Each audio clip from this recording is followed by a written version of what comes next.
So 2016, Bernie Sanders runs, Donald Trump runs, and that's really when I kind of opened my eyes to politics. So Master Chief, I love Master Oh, Chief. not.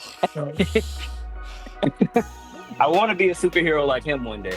After you have $1 billion of wealth, your company, your corporation, you as an individual have $1 billion, which you can't count to a billion. You cannot count to a billion. It will take 30 to 40 years to count to $1 billion. It's impossible. Just the military budget right now will be, or in 2027 will be $1 trillion annually. So $200,000 a home, the government subsidizes half of it. Now each American can purchase a home for $100,000. That's a real attainable purchase, and every person, every American can have their own home here in America, the land of like opportunity.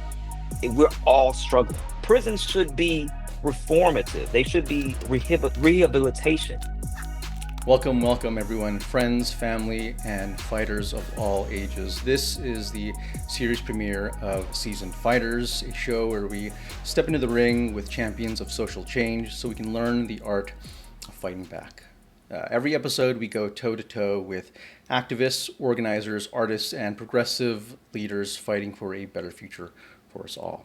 And in the blue corner, we have an educator, an astronomer, a union electrician. He's a Chicago Federation of Labor delegate and a proud member of the Electrical Workers Minority Caucus. You'll find him volunteering his electrical skills during the week, and during the weekends, you can find him at the local food pantry. But his biggest fight is coming right around the corner in 2026 as he steps into the ring to become the next U.S. Senator of Chicago, Illinois, running on a truly progressive platform for the people. Please welcome our guest, Jump Shepard. How you doing? How you doing? Thank you for having me. Awesome, awesome. Thank you, Jump, for coming on. Let's start from the beginning. Uh, I am curious to know, what is your superhero origin story? You know, who was it or what was it that influenced you to become a public servant, to become an electrician, and what ultimately pushed you over the edge to run for U.S. Senator? That's good. That's good. My therapist says I have a superhero complex. Um, so 2016, Bernie Sanders runs, Donald Trump runs, and that's really when I kind of opened my eyes to politics, and I feel that I have to pay attention to what's going on. And also, Bernie Sanders is a champion of the people. He marched with Martin Luther King. He has a history. He feels like the politician that we want to run our country right after Barack Obama retires from the office. And so I get engaged then, and for the next 8, 10 years, I'm following and I'm watching politics, and I'm watching how Donald Trump kind of takes our economy, he takes our middle class. He says really disgusting things about um the disabled, about women, about people of color, and it frustrates me. And I see our middle class shrinking over time. And 3 years ago, on my birthday, 3 years ago, me and my wife are in Mackinac City, Michigan. It's like right up under the Upper Peninsula of Michigan.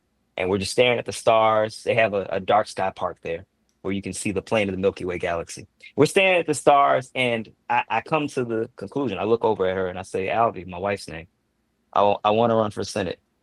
And she kind of looks at me like I'm crazy. What do you mean? You have no experience in politics. You don't understand the process. You've never been in these spaces before. Nobody knows who you are. Why do you think you're qualified? My wife will ask me the honest, hard questions before anybody else has a chance to. And I appreciate her so much for that. And those were important questions to me. And so I spent the next 3 years really learning about the political process, about how the US Senate works, about how Congress works, the purpose of our two parties and the two chambers of Congress. And I learned as much as I can over this time. And I learned about Durbin, our senator, who has not really been, he's he says the right things. He knows what to say. He knows how to speak to his constituents. But we've been losing our middle class for the last 30 years since he's been in Congress. He's the number two senator for the Democrats. We've been losing our middle class. We've been losing our purchasing power. It's harder than ever to own our own homes. And we're all frustrated. We're all frustrated as a country, not just Democrats, Republicans, downstate Republicans from Southern Illinois do not feel represented by Durban. The inner city or west side of Chicago, the south side of Chicago, Black people do not feel represented by Durban. Most of our state doesn't feel represented by Durban. And so I made it my goal to run against him.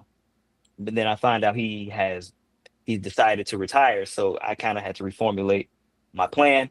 But anyways, why did I so I got into politics for that reason. I decided to run for US Senate because I want to be the change that I want to see. As far as being an electrician, it's related to physics. I was an astronomer in the past, and it's related to physics, and it's a job that pays well. And it's fun. I get to work with my hands. I got to learn a lot about how our economy, how our infrastructure, how our buildings are built, how our country is built. And I got to learn a lot about like our country and how the inner workings of different businesses. I got my certificate for I am a what is it? I am a licensed contractor, which is it's a very difficult thing to acquire. You have to pass this test that has a 5% pass rate. I feel like I'm rambling. I got into to the electrical field, to electrical construction, to provide for my family. It's a great job. I love the union. The union takes care of me. It's the best job I've ever had. And for that reason, I feel this sense of duty, excuse me, to give back to communities, to underserved communities. So I do give my electrical work sometimes for free, sometimes for pay. Um, I still gotta feed my family.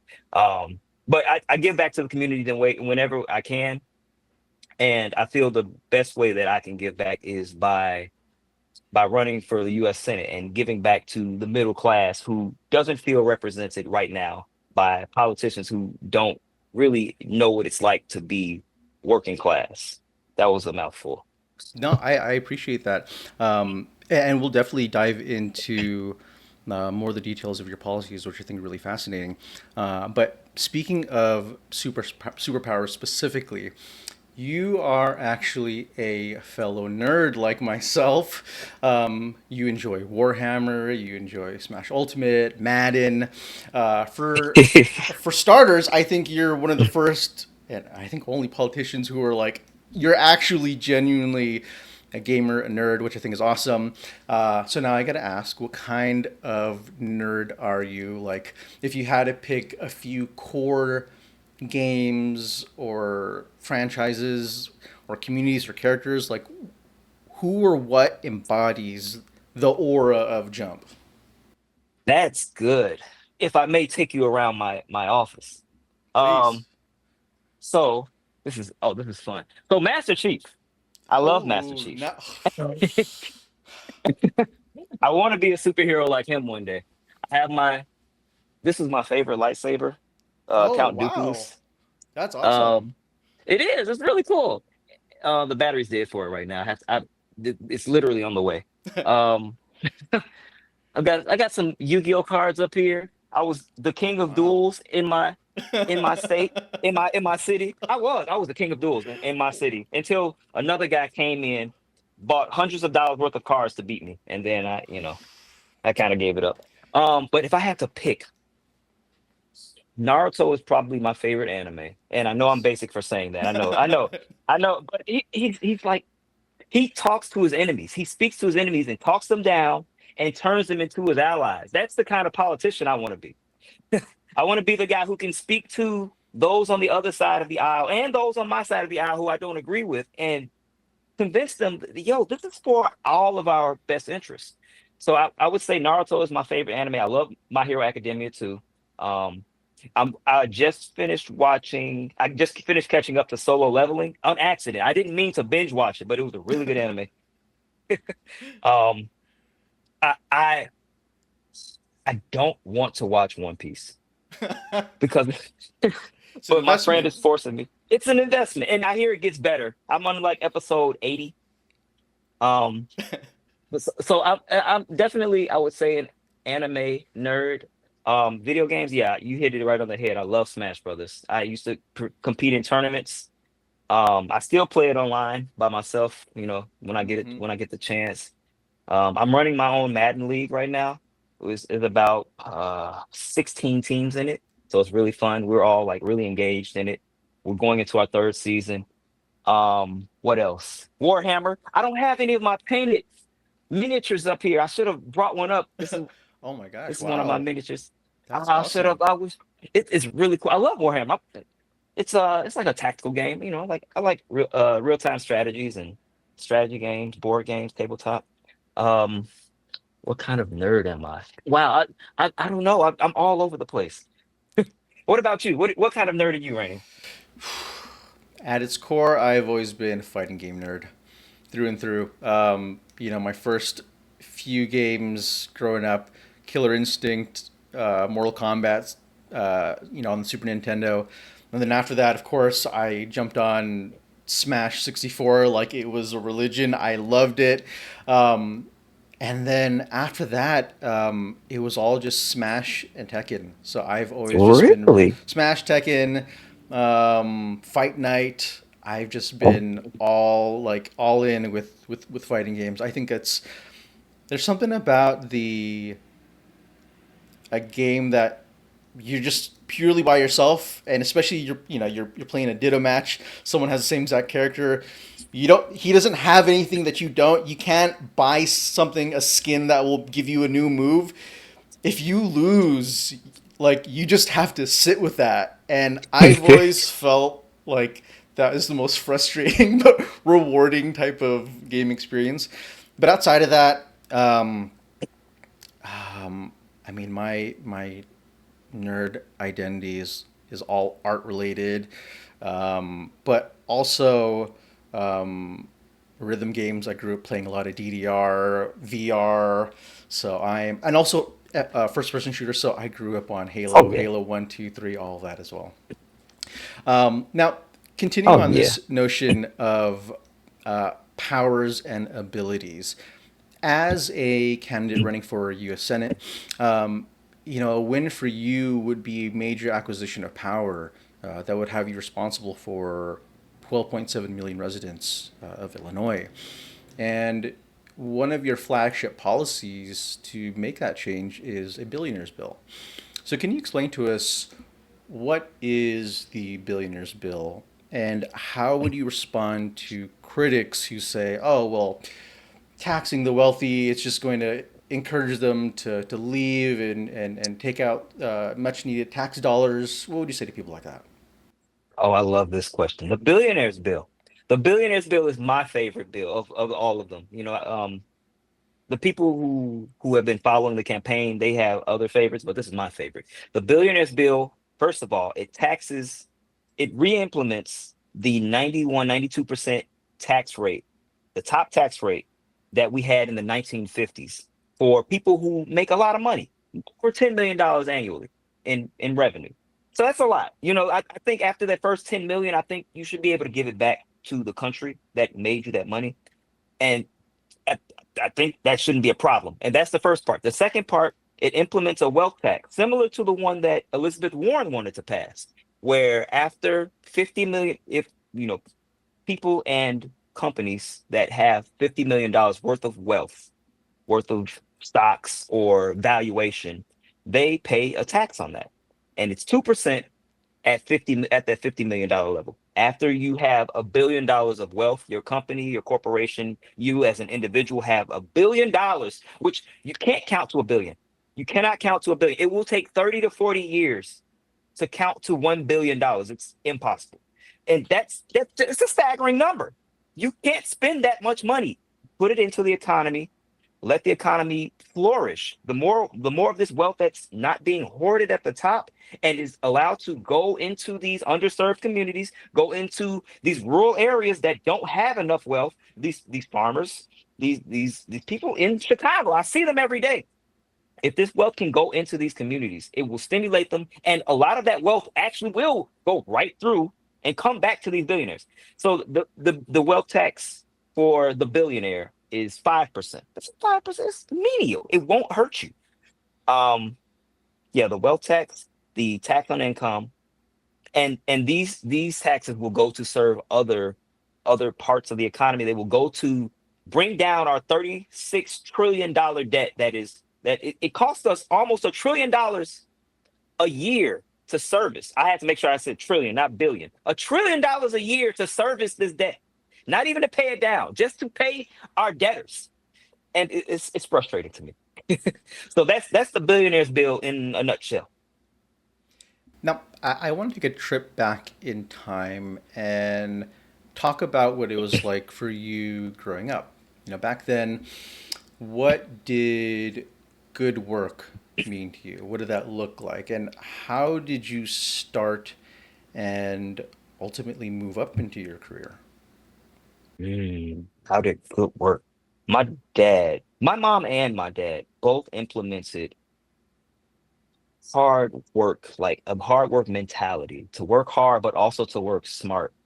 My mom is the hardest working person I know. She works overtime. She works 40, 50, 60 hours a week every week. Minimum. She'll work 50 hours a week minimum. And she's getting up into her retirement age. And I don't think she plans on retiring. She's the hardest working woman I know. And that I've taken that from her. I've taken that hard work. And my dad is probably for until I was 18, he was the smartest person in the world. Nobody could tell me anything differently. My dad is he works smart, and he made sure that he didn't waste his efforts on, it's okay to work hard for him. This is his philosophy. It's okay to work hard, but work smart as well. And I took both of those. So I was always trying to go above and beyond. I never felt like I made enough money. I never felt like I was doing enough. I never felt like I was far enough along in my career until really the last 5 years, I'd say 3 or 4 or 5 years. And it's frustrating because I know I'm not alone. I feel this is my opinion, that it's our entire generation. We feel left behind. We feel like our parents have been able to accumulate, especially our grandparents have been able to accumulate much more wealth than we have. And in our lifetime, it feels like we're losing wealth. It feels like we've gotten college degrees, and I love college. I'm very much an advocate of higher education. We've gotten college degrees, and the systems that these college degrees will funnel us into have let us down. So now there's AI that and ChatGPT that have replaced like a lot, like almost half of all college graduates right now. And what are we going to do? We need these college graduates to get these entry level jobs so that they can practice and make mistakes and become high level employees at these companies. What are we doing? We're cutting off our funnel. We're cutting off our feed of good working employees. And so my start, where was I? I was a trumpet player Hmm. for most of my childhood and going into my adulthood. And I went to school originally for music and music education. And I worked really hard on the trumpet. I spent a lot of time. I got really good at it. And um, I had a change of heart. I decided I wanted to go into physics. Later in life, I kind of moved away from the trumpet. I still worked hard. That was the hardest thing I'd ever done at the time, getting that degree. It was the hardest thing, but it felt rewarding. I got to work at the National Radio Astronomy Observatory in Charlottesville. Coincidentally, the same summer that the Klan was there. That was an interesting experience, Wow. to say the least. Yeah. And and I took that. I still carry that hard work ethic, that mentality of both hard work and smart work with me today. And I try to tackle the biggest issues. Like I want to build a particle accelerator. I have not moved too far away from physics. I want to build a particle accelerator. We need one here in America. We need one because we don't have the best one anymore. We're not the best, as Trump would say. CERN is in Switzerland. In Europe, they have the biggest, most advanced particle accelerator, which is the forefront of physics. And why don't we have that here? We should have that here, and we could build it. It doesn't even cost that much. It costs a few $1 billion, which is a drop in the scientific bucket. Um, that's one of my lifetime goals. I have I try to another teaching of my dad. I try to put my goals really high and almost out of reach, almost impossibly out of reach, because I mean, you always have something to shoot for. Hmm. He told me he had goals when he was younger, and he set the bar low relatively, and he would achieve those goals and not know what to do next. So some of my life goals are um, helping humanity discover faster than light travel, helping humanity uh, unify the physics of the large, which is like Newtonian physics, and quantum physics, the theories of the small. And there's a unified theorem that is being worked out, and I think it'll be worked out by AI ultimately. I think AI is going to figure that one out for us, and that will advance our society. That will advance us like hundreds of years when we can unite these two worlds. That's one of my goals. And then um yeah, I want us to get to another, another Earth. I think that would be cool. I want us to stop destroying our climate. I think that's something I can do more locally to our planet. I want us to stop destroying our climate. And when I look around the other countries in the world, China and um who else? Like Brazil and India, other major countries, excuse me, are are looking for real solutions to climate change, and it feels like America's getting left behind, and that's a ship that I want to help turn around, and I know I can. I know we can turn the ship around as a country, and we have to because we will become extinct. Our planet will live on without us. It doesn't need us to exist. Um, I kind of I don't know. I hope I didn't go too far off of No, I topic. honestly, I'm like, we should have you back to have you just explain physics for a full episode. Now, you're running for U.S. Senator for Illinois. You're an experienced electrician, but I'm sure you've also followed in the footsteps of plenty of other people, whether it's activists, whether it's people in your career. Um, who would you say are some of the biggest people who are doing good work, people who are constant or influential inspirations in your life? Ooh, that's a good one. Who are the biggest inspirations to me? I would say it's young people. I love watching young people grow and kind of take the world and make it better on their own. Like Alexander Frost, I believe. Alejandro Frost. Mhm. He's a US rep. He's the youngest US rep. He's a Gen Z rep. And I thought that's really cool. Like he's trying to make the change. He sees the problems and he wants to change them. Another one, I love AOC, Alexandria Ocasio-Cortez. I love what she stands for and how she has morals, she has integrity. I think that's important. I mentioned Bernie Sanders. He's the person who got me excited about this arena. Like we can make a better country. We can make a better world. Um, definitely, definitely my dad.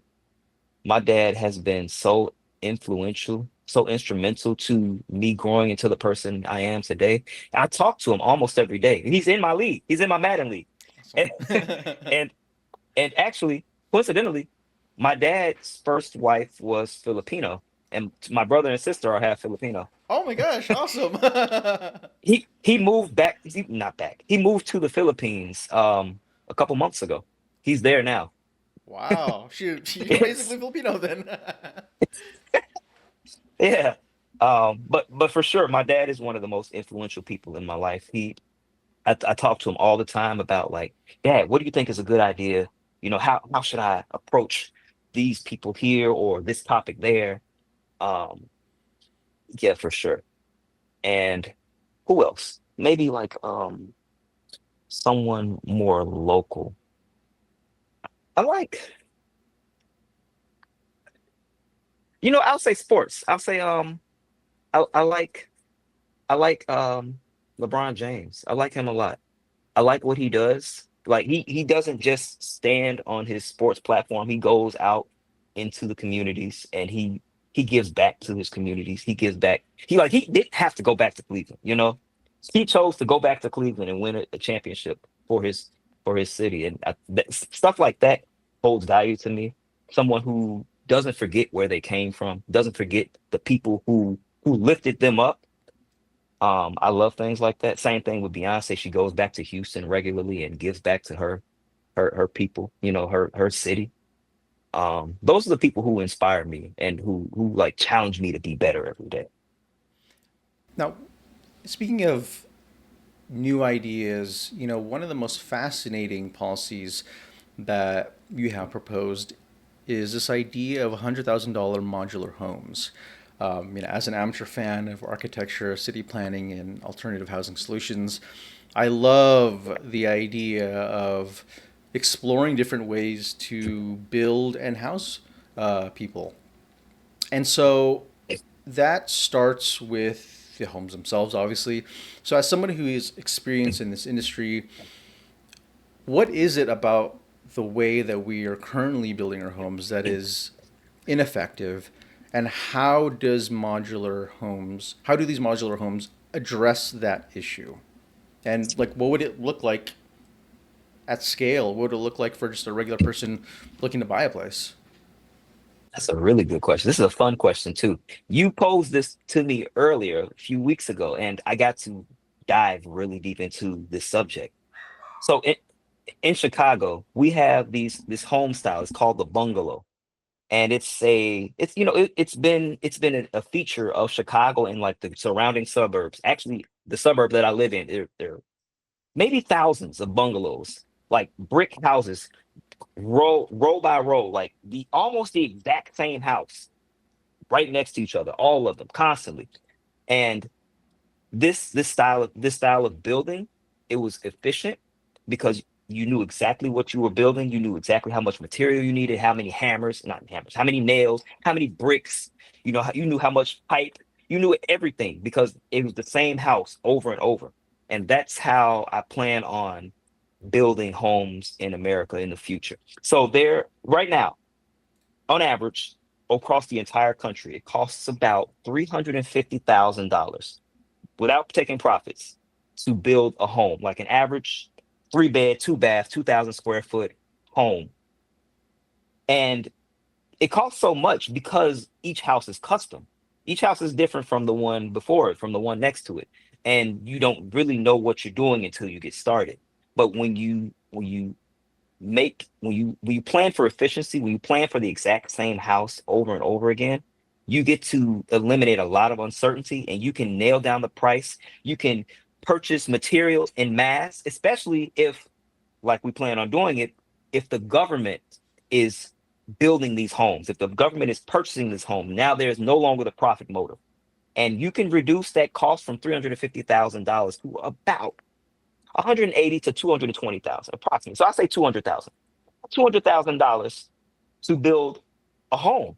Now, right there, that's like if, and this is again, this is a modular home. So this is a home. My bad, I skipped a few steps. This is a home that is built in a factory.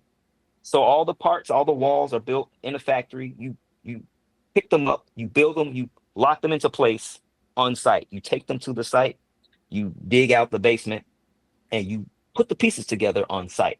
This whole process costs about $200,000. What if the government subsidized half of that? So now that costs over 10 years, it costs about $3 trillion approximately. There's still a lot more research. There's still a lot, prices will rise and fall over time. But about $3 trillion if we started right now. That's not impossible. We spend a lot more than that over 10 years on much more frivolous things. The just the military budget right now will be, or in 2027 will be $1 trillion annually. Annually. So $200,000 a home, the government subsidizes half of it. Now each American can purchase a home for $100,000. That's a real attainable purchase. And every person, every American can have their own home. That's that's the affordability crisis of housing. I think that solved one of the major issues that eliminates homelessness, or it at least reduces it significantly. It reduces homelessness, it reduces crime because when people have their own home, they're allowed to do things that they, that normally would happen on the streets. If they didn't have a home, they're allowed to perform these illicit I don't want to get into that. It reduces crime, it reduces homelessness, it reduces a lot of other things as byproducts of people owning their homes. Now, zooming out a bit, we are in year one of Trump's second term, and things continue to get worse week by week. He deployed the National Guard to patrol Washington, D.C. ICE is exploding with new members who are eager to kidnap people, and Israel is still starving Palestinians. Out of all of the things that are happening, what for you is constantly in the back of your mind? What issues give you anxiety and keep you up at night? That's a good one. Because these are all important. These are all important. I think the thing that frustrates me the most is that, yeah, we're all struggling here in America, the land of like opportunity. We're all struggling, and it's a crisis. It's a crisis that's building. People don't want to, we're tired. We're overworked. We on average we work 50 to 60 hours. We have 2 and 3 jobs. Some, a lot of gig workers driving in Ubers or door dashing. Like that, it's an unspoken fact that we are tired. We're tired and we don't make enough money. We don't own our own homes. We work jobs that don't care about us, that will lay us off. They're laying off, what, 300,000 black women got laid off since Trump came into office. They're laying off regular people for jobs that we thought we would have for our entire lives. And we're frustrated. We're frustrated. We're tired. And that definitely keeps me up. As far as the Palestinians, I hear our politicians speaking about like this genocide in Gaza. We can call it a genocide. We can call it ethnic cleansing. You can call it what it is. It boils my blood because 90, like somewhere between 95 and 98% of all of our politicians in Washington take money from the American Israeli pack, AIPAC. They take money from this pack and they are beholden to them. They are beholden to sending billions of dollars in aid to be complicit in a genocide. That's frustrating to me. Why are we allowing this? Why are we allowing this brutal murder of these people in a country for profit, for money? Like I, I'm upset. It's another reason why I vehemently protest a lot of the people who are in office right now. A lot of them because they don't care. What is the reason? I can't wait to talk to some of these people. Why are you okay with this? Now, given the battles that you fought personally, professionally, that you're going to be fighting politically, I'm sure that you've learned to fall, to get back up. Uh, but sometimes we get into these situations where we're stuck in life, and whether it's a job or whether it's trying to get our physics degree, there are times when we just need to pick me up. What works for you? Like when you have nothing in the tank, you have no patience, no energy. Um, what are some of the things that help you bring you back to your center? That's a fun question. So the boring answer, but the real answer, I will lay down on my bed, face down, close my eyes, turn off all the music, turn off all the TVs, all distractions, and I'll like meditate. I'll just sit in silence. I'll lay in silence and just reflect, try to figure out like my next step, my next plan of action. I take time almost every day to just center myself. Um, that's number one. Other things that I do when I feel like it's not a time to reflect, I'll play video games. I'll play Overwatch. Overwatch is like a game that I can just play and chill. I can just relax. Or I'll play Smash Brothers. Uh, Or I'll build my miniatures. I'll build my Warhammer miniatures. I do things. I'll go off to myself and I'll kind of like just be in my own space. Like I enjoy the solitude. I enjoy the peace. Um, I was taught early on that I should never drink as an excuse to get away from my troubles. So I don't. I only drink when times are good. Um, and I do drink. I drink bourbon. I love bourbon. I drink everything. I like tequila and other whiskeys as well, but I have a nice bourbon collection. I just got a bottle of Buffalo Trace Antique Collection Stag, which is really hard to find. And a bottle of Pappy Van Winkle 15. I don't know how deep you are into the bourbon scene, I've but only gone those to are a little bit, but I know the Bourbon Gang. It is just sky's the limit, really, price wise. oh yeah, Yeah, oh yeah, it is, it is. And I don't participate in those price games either. I try to buy them at retail when I can. Yeah, because it's a scam. It's a scam. yeah. Now, my last question um, is about one of the most ambitious goals that you have, which is called the Private Prison Purchase Plan, aka P4, where you're looking to purchase and phase out private prisons. So, what do you say to people who think that ending for profit prisons, given the history of them in the United States, that it's a pipe dream. These people don't deserve or need that support. How do we end something like for-profit prisons in an environment where the Trump administration is also expanding detention centers? That's a good question. And I want to be clear, I don't want to end the prison system. There will still be prisons. There will be publicly owned, government owned prisons, owned and ran. When we have these private prisons, their primary motive, their primary incentive is profit, literally profit. And so they will make the living conditions worse. They will feed them terribly. They charge you every time you want to talk to your family. And I think this is disgusting. Some of these people are not in. Most of these people are not in there for murder or rape or something disgusting. A lot of these people are serving these short 6 month sentences, maybe a year sentence for something that they regret. And prisons should be reformative. They should be rehabilitation. We should be reducing recidivism, which is coming back into the system.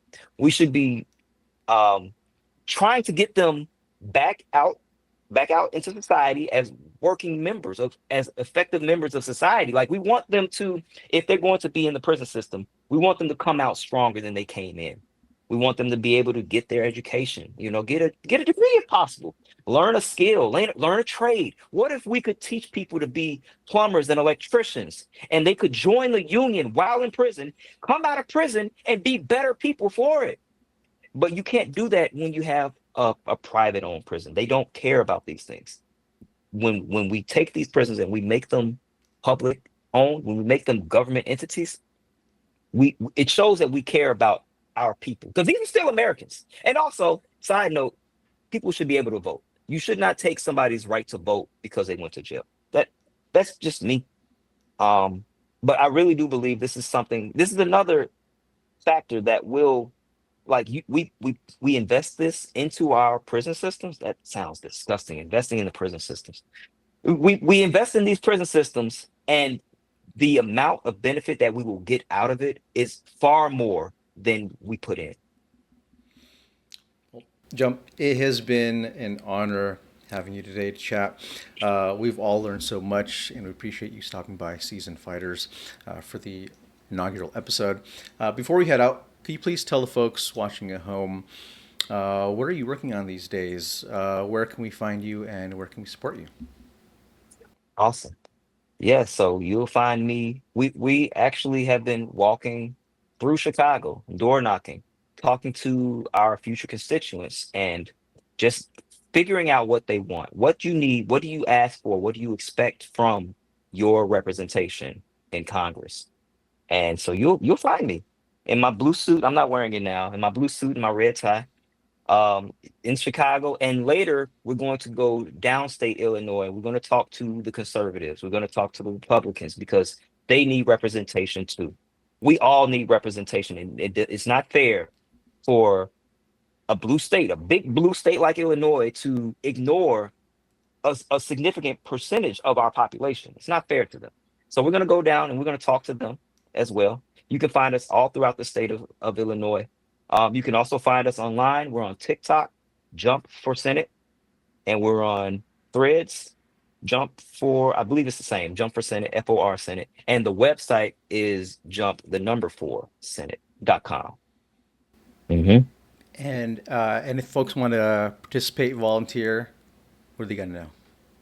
Yes, go to the website and you will reach out to the campaign through the website and we'll be in contact for sure. Awesome, awesome. All right, everybody, that is the final bell. Thanks for being in the corner, and we will see you for another round. Peace. Later.